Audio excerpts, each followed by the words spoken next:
নমস্কাৰ বন্ধুসকল, স্বাগতম জনাইছোঁ টেকন'ইজ মাইনাৰ চেনেলৰ অন্য এটা ভিডিঅ'লৈ।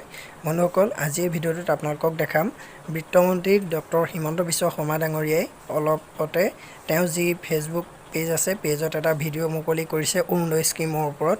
মানে কোনসকল মহিলাই এই স্কিমৰ অধীনত যিটো পইচা আহিছে পইচাটো পাব, সেই বিষয়ে এটা ভিডিঅ' মুকলি কৰিছে। গতিকে হিমন্ত বিশ্ব শৰ্মা ডাঙৰীয়াই কিনো ক'লে চাওঁ হওক আজি এই ভিডিঅ'টো। অসম চৰকাৰৰ বিত্তমন্ত্ৰী হিচাপে 2020-21 চনৰ বাজেট ভাষণত মই অৰুণোদয় আঁচনিৰ কথা উল্লেখ কৰিছিলোঁ।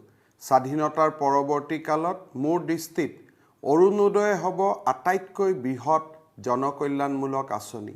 এই আঁচনিৰ জৰিয়তে মহিলা সবলীকৰণ, দৰিদ্ৰতা নিৰ্মূলকৰণৰ এটা সৰ্বব্যাপী ধাৰণা আমি জনসাধাৰণৰ ওচৰত প্ৰস্তুত কৰাৰ প্ৰয়াস কৰিছোঁ। অৰুণোদয় আঁচনিৰ জৰিয়তে প্ৰত্যেক বিধানসভা সমষ্টিৰ 15,000 পৰিয়ালক মাহেকীয়াকৈ আমি 830 টকা আগবঢ়াম। যিসকলৰ ঘৰত বিধৱা আইমাতৃ আছে, সেই পৰিয়ালে এই আঁচনিৰ প্ৰথম অগ্ৰাধিকাৰ পাব।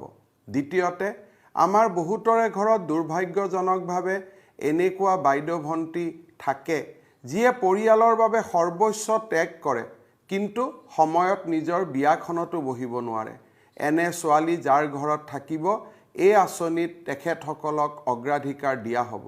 দিব্যাংগ ব্যক্তি যাৰ ঘৰত থাকিব, তেওঁলোকেও এই আঁচনিত অগ্ৰাধিকাৰ পাব। কাৰোবাৰ ঘৰত এনে মহিলাও থাকে যাৰ বিয়াৰ পাছত স্বামীৰ ঘৰত থকাৰ সৌভাগ্য নহয়।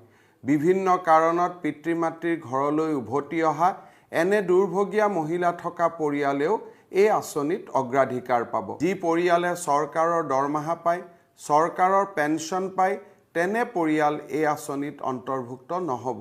দ্বিতীয়তে, আমাৰ ঘৰত যদি এখন ট্ৰেক্টৰ আছে, 4চকীয়া বাহন আছে বা 15 বিঘাতকৈ অধিক ভূমি আছে, ঘৰত এটা ফ্ৰিজ আছে, AC আছে, তেনেহ'লে বিধৱা বা দিব্যাংগ ব্যক্তি থাকিলেও তেওঁলোকক আমি এই আঁচনিত অন্তৰ্ভুক্ত নকৰোঁ। পৰিয়ালৰ যিকোনো এগৰাকী মহিলাৰ একাউণ্টতহে এই পুঁজি আমি জমা দিম। মই আপোনালোকৰ সহায় বিচাৰিছোঁ, আশীৰ্বাদ বিচাৰিছোঁ। যদি বন্ধুসকল ভিডিঅ' চাই আপোনালোকে ভাল পালে তেন্তে এটা লাইক কৰিব, কমেণ্ট কৰিব আৰু শ্বেয়াৰ কৰি দিব আপোনালোকৰ বন্ধুসকলৰ মাজত। আৰু যদি চেনেলটোত প্ৰথমবাৰৰ বাবে আহিছে তেনেহ'লে প্লিজ চেনেলটো ছাবস্ক্ৰাইব কৰি দিব আৰু কাষত থকা ঘণ্টা বটনটো প্ৰেছ কৰি অল ন'টিফিকেশ্যনত ক্লিক কৰিব। আজিলৈ ইমানেই। জয় আই অসম।